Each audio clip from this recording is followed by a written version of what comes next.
alone are worthy to receive the highest praise. I just want to acknowledge your holy presence in our midst right now, God. Thank you for your sweet, sweet presence. Thank you, Lord God. Thank you so much. Oh, for touching your people right now, Lord. Blessing your people, God. Thank you so much, God. Thank you so much.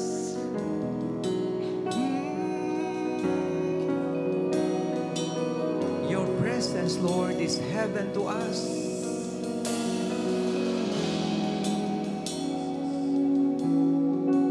Ang iyong presensya, langit na sa amin, Panginoon. Kaya po, sobrang masaya kami sa araw na ito at tuwing sumasamba kami sa iyo. Dahil palaging pinupuno mo kami ng iyong banal na presensya.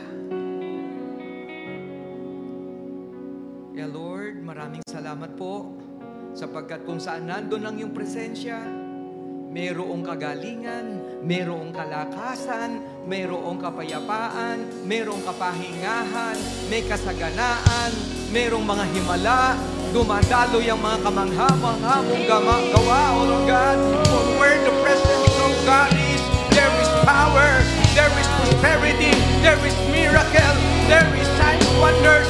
Oh God, your blessings indeed, oh Lord, ay umaapaw, Panginoon. Oh Jesus,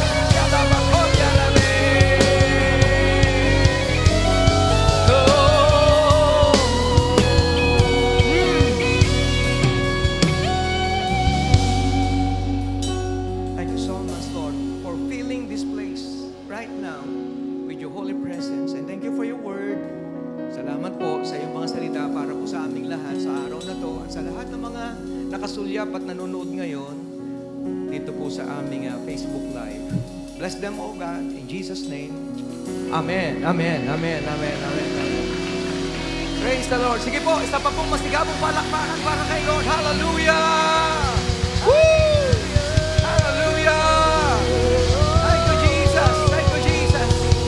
Oh, we give you praise, God. We give you praise. We give you praise, Jesus. Hallelujah, hallelujah. Shout hallelujah! Hallelujah! Glory be to God. Makakaupo na po bawat isa. And praise the name of the Lord. Sa atin pong mga mananampalataya, hindi na big deal ang ulan. Hindi na po siya pinapansin ngayon, lalo na sa panahon ng pagsamba. Walang ulan-ulan sa mga mananampalataya. Pag-araw ng pagsamba, nandyan yan to worship the Lord. Amen. Alright. So pag-usapan po natin ang paksang, the glory of God. No? Say it with me, the glory of God. Alright. The glory of the Lord. Ano? Napakaganda na. Talakayin po natin to, the glory of God. Habakkuk 2:14 says, for the earth will be filled with the knowledge of the glory of the Lord as the waters covers the sea. Pinuno ng kaningningan, ng kaluwalhatian, ang sangkalupaan ng karunungan ng gloria o kaluwalhatian ng Diyos. At by the way, what is the glory of God? No? Pagka pinag-uusapan po ang kaningningan, kaluwalhatian, ang gloria ng Diyos ay, ano ba ang gloria ng Panginoon? Ano ba pag sinabing kaningningan ng Diyos o kaluwalhatian ng Diyos? What is the glory of God? Well, God's glory is all of God on display. It's who He is in His word, in His beauty, in His goodness, in His justice, and His majesty, or in His majesty, all wrapped up into one glorious package. It is His good or godness on display. Meaning to say, lahat ng makikita mong maganda sa sangkalupaan, sa sangkalangitan, o sa angmang lugar at sulok at lupalop ng mundo, sa pangibabaw man o kataasan o doon sa alapaap man, nagre-reflect ang kaningningan, nagre-reflect ang kaluwalhatian ng ating Diyos.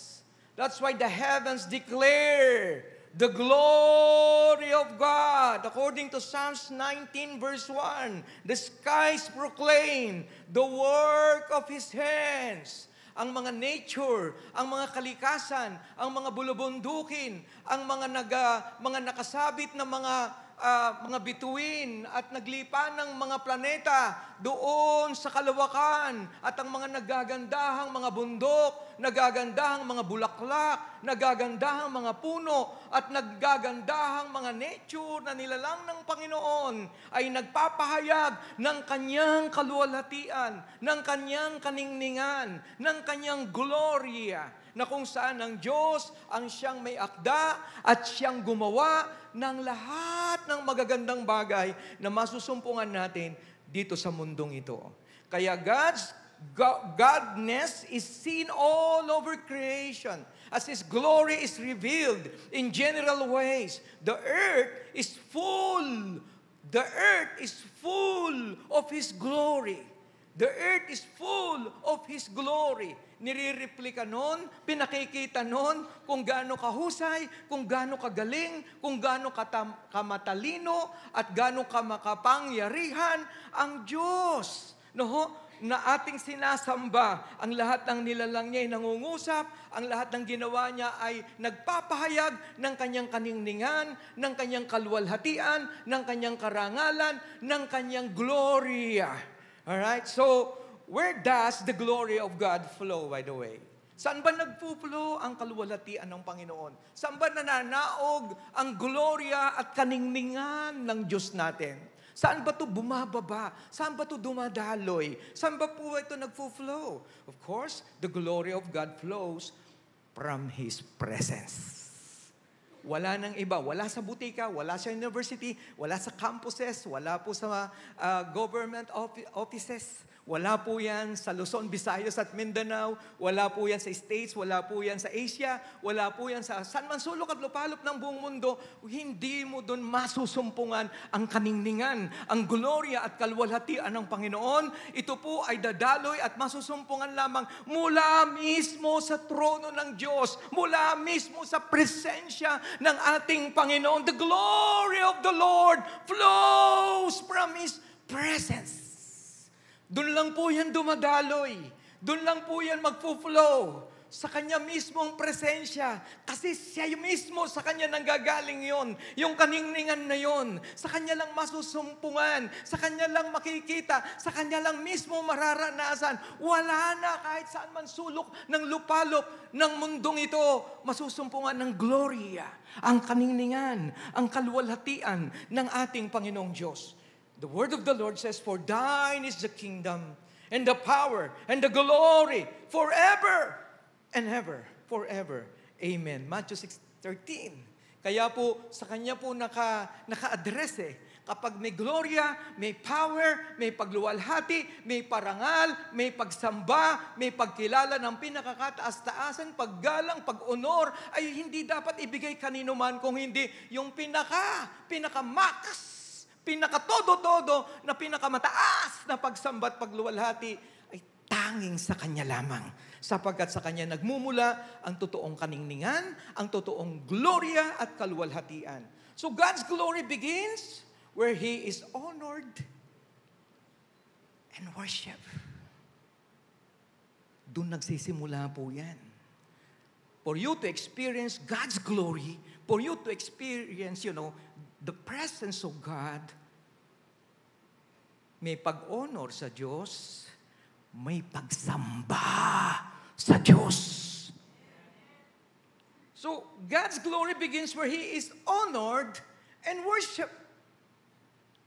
Pag pinukusan mo ang Diyos sa buhay mo, ginalang mo ang Diyos, nirespeto mo ang Diyos, pinarioritize mo ang Diyos, hinighlight mo siya sa buhay mo, siya na ang naging buhay mo, siya na ang naging lakas mo, siya na ang naging yaman mo, siya na ang lahat sa buhay mo, mananaog at mababalot ka at mapupuno ka at mapupuspos ka ng Kanyang presensya, ng Kanyang gloria, ng Kanyang kaningningan, ng Kanyang kalwalhatian, sapagkat siya ang buhay mo, siya ang una sa'yo, sa Kanya ka umaasa, sa Kanya ka nakasandal, sa Kanya ka nagtitiwala, ang lahat ay para sa Kanya, ikaw ay sa Kanya 100%, all out ka para sa Kanya, then ang glory ng Diyos ay babalot sa buhay mo at ang makikita sa'yo ay ang kaningningan ni Jesus, ang imahe ni Jesus, ang katwiran ng Panginoon. Amen?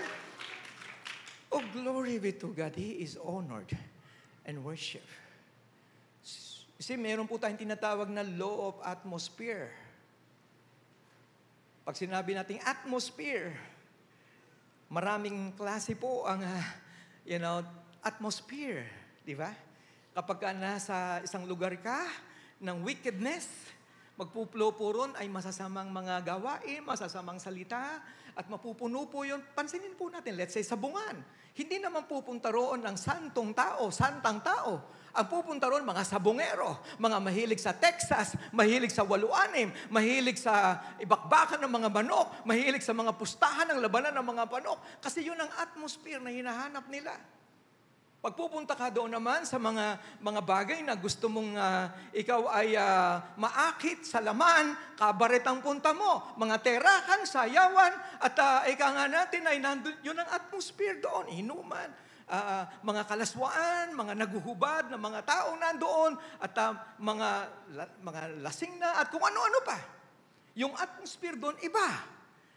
Kaya, mayroong tinatawag na the law of atmosphere. Kung saan yung lugar na yon na hinahanap ng tao, yung atmosphere doon, lalong yun ang nagpo-flow. Yun ang nagpo-flow kung wickedness, kung addiction. Saan pa tumitira ang mga addict sa shabu? Naghahanap sila ng lugar, hangouts, na kung saan ay doon nila feel na sila ay welcome na makapag-shabu. Doon nila feel na gumamit ng mga drug, bawal na gamot. Bakit? Kasi yun ang lugar. Yun ang, let's say, session place nila. Yun ang pop session place nila. Doon ang kanilang hangouts. Kaya doon sila nag-i-enjoy. Doon lalo namang ang espiritu ng kaaway, ng demonyo, ng pagkakaalipin ay lalong lumalakas doon sa lugar na yon, simply because nag-glorify doon ang bad spirit. Habang ang bad spirit ay nag-glorify o napaparangalan sa mga lugar na yon, lalong lumalakas siya ron. Marami siyang nadadala ron. Marami siyang mga lalo pang inilulugmok sa addiction. Simply because siya ay naha-highlight doon at siya ay welcome doon. Kung saan welcome si bad spirit, mas malakas siya. Kasi yung atmosphere na kumikilos doon ay gustong-gusto niya. Saan siya hindi pwede? Saan siya hindi welcome? Saan siya hindi makakilos? Sa mga lugar na katulad nito. Hindi makaka-eksena ang bad spirit sa lugar na ito. Bakit? Iba ang atmosphere dito. Walang drug addiction, walang pop session, wala pong mga, natin ay addiction sa bawal na gamot, walang mga espiritu ng gambling, walang espiritu ng mga puot, galit, sama ng loob, awayan, walang ganon. Kundi ang nandito ngayon, ito po ay purely and 100% worshiping God, exalting the name of Jesus, and glorifying the Lord, praising Him and glorifying Him. Anong mangyayari pag ganun ang atmosphere? Ang presensya ng Diyos, dahil welcome siya, ang tinataguyod sa kalipunan na ito ay ang Panginoong Jesus. Therefore, the presence of God is very much tangible simply because the Spirit of the Lord is welcome in this place. Jesus is welcome in this place. The power of God is welcome in this place. The glory of the Lord is welcome in this place. So therefore, ano po mangyayari? Miracles flow. Signs and wonders dadaloy. May himala, may rest, may peace, may joy, mayroon pong deliverance, mayroon pong kaligtasan, mayroong touch ang Panginoon at talaga namang sari-saring mga magagandang bagay ang magpo-flow sa ating buhay sapagkat ang atmosphere ng pagsamba, atmosphere ng pagmamahal, atmosphere ng pag-glorify kay Lord, atmosphere ng pagtataas sa Panginoon, atmosphere ng righteousness ni Jesus, atmosphere ng Word of God, atmosphere ng kilos ng Panginoon, very much welcome in this place. Siya lang ang tinataguyod, niluluwalhati, pinaparangalan. At dahil dyan, lalong napakaamo ng Espiritu Santo dahil sabi niya, teritoryo ko ito. Come on! Hallelujah! Akin to! Hallelujah! Glory be to God. So, ano mangyayari kapag nafokusan po natin at in-honor natin ang Panginoon? Well, miracles flow.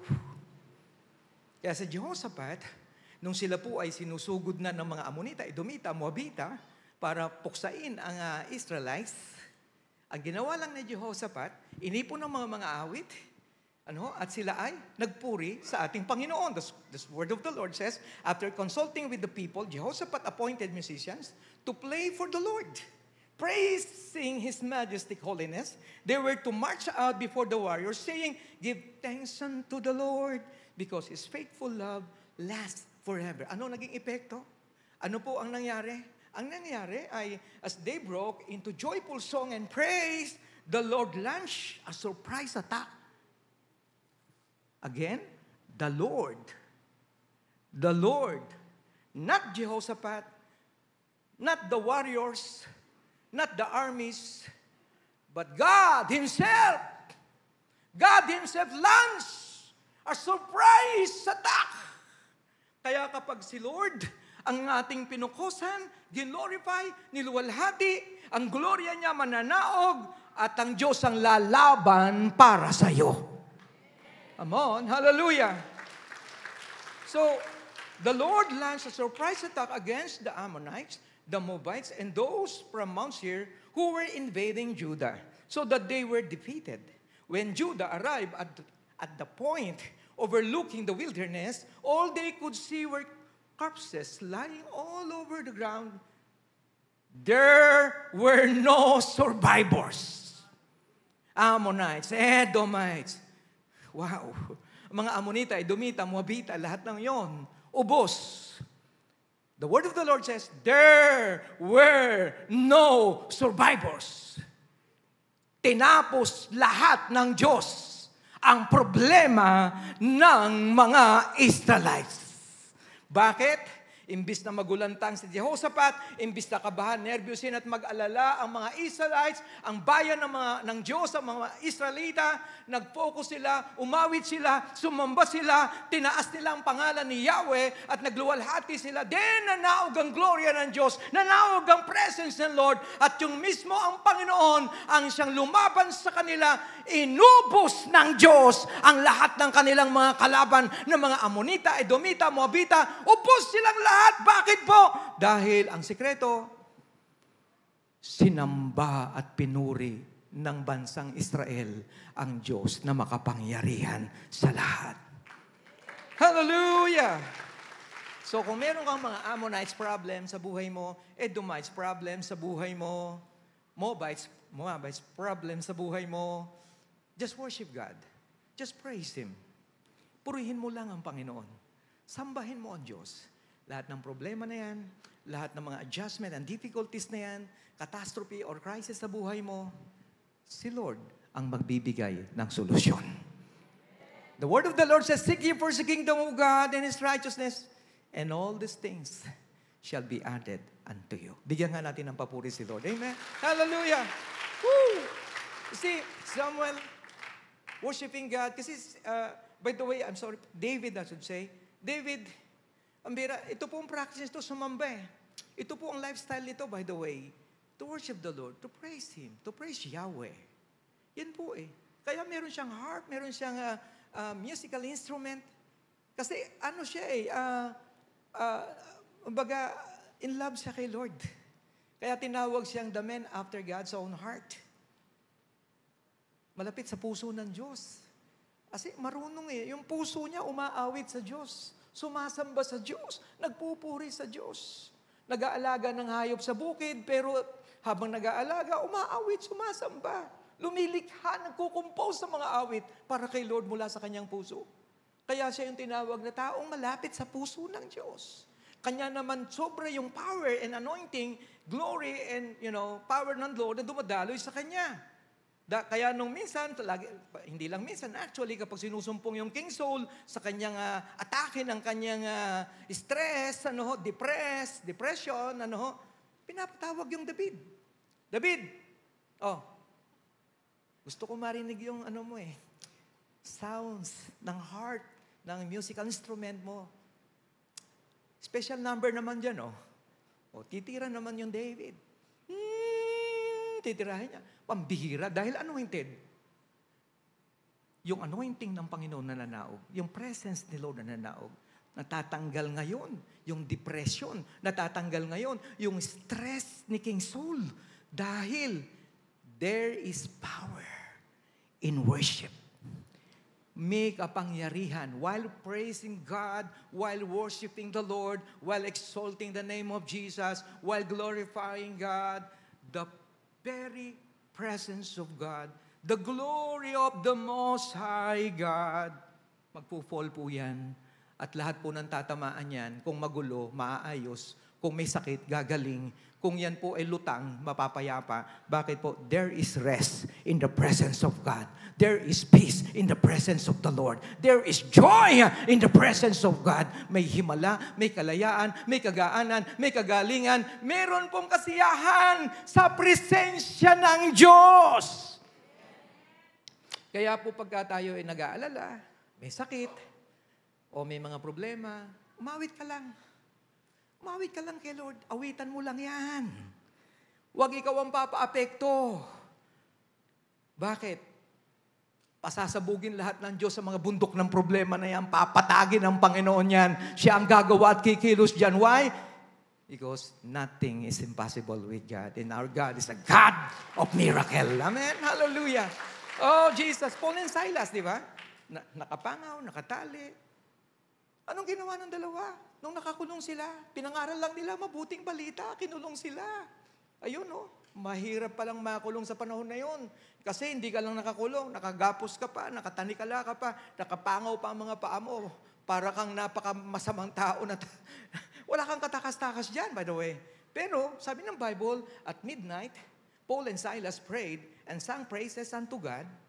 See?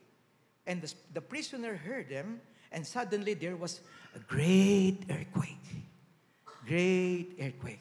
So that the foundations of the prison were shaken, and immediately all the doors were opened, and everyone's bands were loose. Pambihira. Nakalag. Kakalagin ng Diyos yung mga tanikala sa buhay mo, yung mga, tumatali sa'yo, yung mga depression, oppression, yung mga tinatawag nating stress ka, yung maraming bagay na gumugulo sa utak, sa isip, sa buhay mo, kapag nag-focus ka kay Lord, umawit ka kay Lord, nag-glorify mo ang Panginoon, nagpuri ka sa Panginoon, nag-focus ka, hinighlight mo siya sa buhay mo, pinrioritize mo ang Diyos, wala nang tatagal na depression sa buhay mo, hindi makatatagal ang stress sa buhay mo, kusa silang maglalayasan, mawawala sa buhay mo. Bakit? Greater is God that is in us than he that is in the world. Greater is the presence of God, the glory of God that is in us than he that is in the world. Makapangyarihan ang kaniningan ng kalwalhatian ng presensya ng Panginoon na dumadaloy sa iyo. Sobrang sapat na siya para ang lahat ng kabagabagan, katakot at mga alinlangan at mga depression and stress sa buhay mo ay talagang maglilikasan dahil kukubkubin ng Diyos ang buong pagkatao mo ng kapayapaan, ng kagalakan, ng kapayapaan, ang katiyakan, kagalakan through the glory, the Shekinah glory of God, the very presence of God Himself. Hallelujah, Jesus. Woo. So a life that hosts the presence of God will overflow with His glory. Hino-host mo Paano ba ang pag-host, pastor? Napakadali nun. Kapag may meeting po tayo rito, yung mga pastor, tayo po lagi ang host, punong abala, ibig sabihin doon. Piprepare mo yung chairs, piprepare mo yung mga upuan, piprepare mo yung makakain nila, piprepare mo yung mga table, piprepare mo yung mga upuan, ipiprepare mo yung microphone, ipiprepare mo ang sound, piprepare mo ang multimedia, lahat ipiprepare. Yun ang hosting. Hino-host mo. Oo, wini-welcome mo para pagpasok nila, ang bango dito may upuan, carpeted ang lamig ng aircon nag-i-enjoy sila. Ganon din, pag hino-host natin ang glory ni Lord, hino-host natin ang presensya ni Lord, lahat handang-handa. Kanina, minake-upan pa ako bago pumunta rito. Pinisikan pa ang ulo ko para hindi magmukhang sepyong ako. Ang mga worship leaders, lahat sila nag-prepare. Lahat ng ating mga multi, ang ating audio, ang ating mga musicians, even yung mga ushers, lahat po ng mga gumagalaw at gagalaw every Sunday, nagre-ready yan. Bakit? Sino ba pinaghahandaan nila? Hindi po kung sino man. Ang Diyos po kasi ang i-host natin, ang presence ni Lord, ang i-host natin, ang glory ni Lord, ang kaningningan ng Panginoon, ang ating pong i-host. Bakit? Kasi piniprepare natin. Binibigyan natin ng importansya siya. Diyan ho ba tayo? Wow! Kaya nag-overflow. Nag-overflow yung power, yung signs, yung wonders, yung miracles, yung blessings, yung prosperity, yung abundance, yung success, yung victory. Nag-flow. God is moving mightily in our midst and blessing His people in every area and aspect of our lives. Simply because masyado nating pinapahalagahan ang presensya ng Panginoon. Yung mga upuan na yan, napansin nyo? May konting awang yan. Yung pong administrador dito, pag nakitang nakadikit yan, ulit, trabaho, lahat yan. Kasi dikit-dikit. Hindi niya papayagang dikit-dikit. May awang, kaya may awang ng konti Kasi ipiniprepare ang lahat. Dahil ang i-host natin, ang pinaghahandaan natin, ay ang pagbugso at daluhong ng gloria ng Diyos sa ating kalagitnaan. Bigyan po natin ng papuri si Lord. Amen. Hallelujah. Woo, Jesus. So you will never carry His glory unless you value His presence, brothers and sisters. Papahalagahan mo talaga Papahalagahan mo. Di ba? Ang taong pinapaimportantihan mo, pinapaimportansyahan mo, di ba? May balik Di ba? May balik Ikaw binayaran mo yung kinain namin sinurprise mo ako O ako naman ngayon. Something like that. Si Lord, you cannot outgive God. You cannot outgive the Lord. Ano yung ginawa mo para sa Kanya? Pambihira. 100-fold ang balik sa iyo niyan. Hindi mo siya matatalo sa serbisyo mo sa Kanya. Hindi mo siya matatalo sa giving mo sa Kanya. Hindi mo siya matatalo sa lahat ng ginawa mo maganda para sa Kanya. Babalikan ka niya. Umaapaw, siksik, liglig ang babalik sa iyo dahil hindi natin matatalo ang Diyos sa bigayan at paglilingkod. Amen. Hallelujah. Come on. Woo! So the glory of God flows where there is holiness. Pastor, holiness? Opo. Why? Kasi po, meron tayong ganito Positionally, legally, you are declared righteous in the sight of God. Bakit? Tinanggap kasi natin si Jesus. And Jesus is my righteousness. Jesus is your righteousness. Jesus Christ Himself is our righteousness. Legally, positionally, we are declared holy in the sight of God. Banal na po tayo. Ikaw at ako ay pinabanal ng Diyos hindi dahil sa good works natin at performance natin. Si Jesus ang kabanalan natin na ating tinanggap. Kaya si Ama, ang Diyos, ang tinitignan niya si Jesus sa buhay natin, yung katwiran, yung finished work ni Jesus sa krus. Kaya you are holy in the sight of God. Declared holy and righteous in the sight of the Lord. Kaya po, according to 2 Corinthians 5:21, for He hath made Him to be sin for us, who knew no sin, that we might be made the righteousness of God in Him. Kaya siya na po ang kabanalan natin. Siya po ang katwiran natin. Pero, may pero. Bakit? Meron pong tinatawag na practical holiness. Ano po yung practical holiness? According to 1 Peter chapter 1, verse 15, but just as He who called you is holy, so be holy in all you do. Ibig pong sabihin, magmamanifest yung righteousness ni Jesus sa buhay natin, magmamanifest yung pong righteousness and holiness ni Lord sa buhay natin, makikita po yan sa buhay natin araw-araw. And that is practical holiness.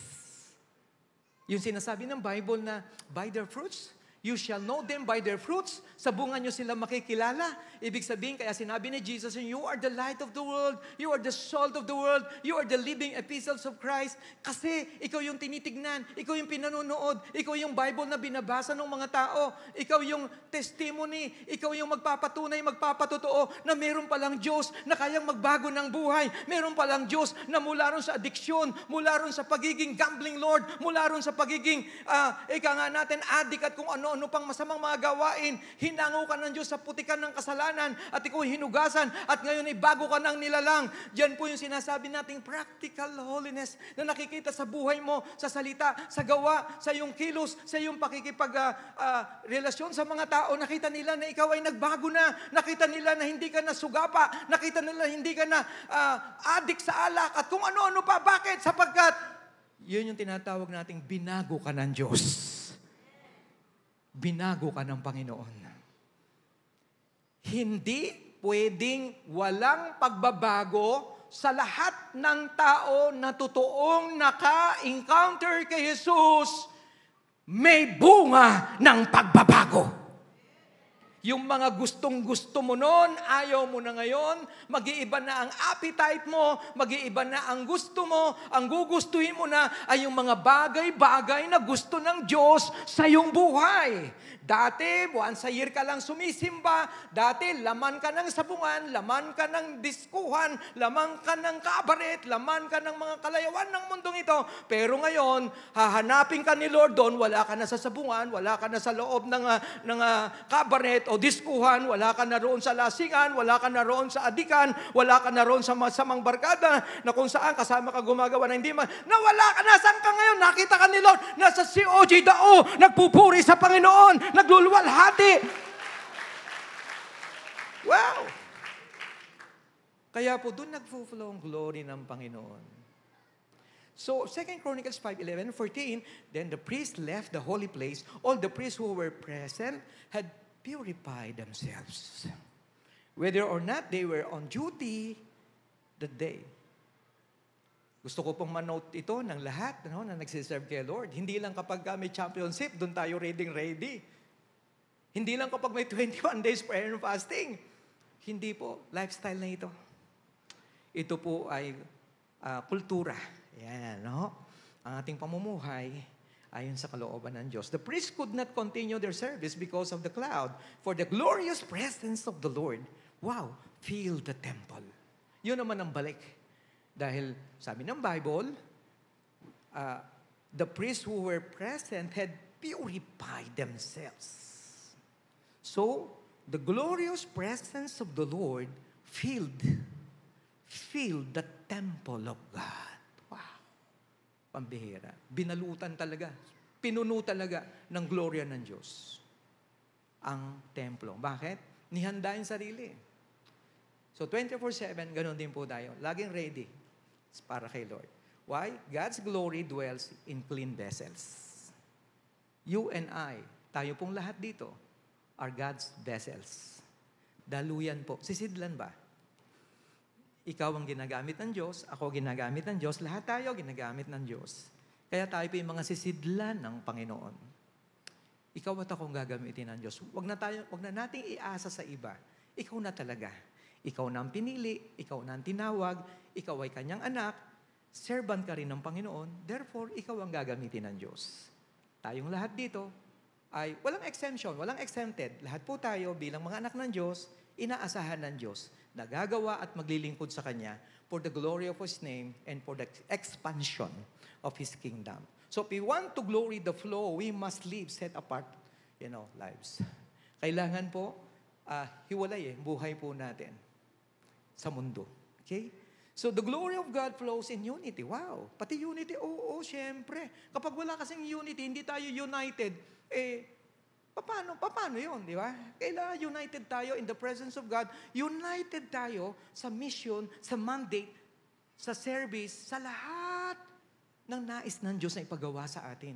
Why? Kasi isa lang tayo isang pamilya, isang Holy Spirit ang nananahan sa atin, isa lang tayong katawan ni Kristo. Tayo yung church ng Panginoon, you are the bride of Christ. Tayo po lahat yun Pamilya tayo ng Diyos.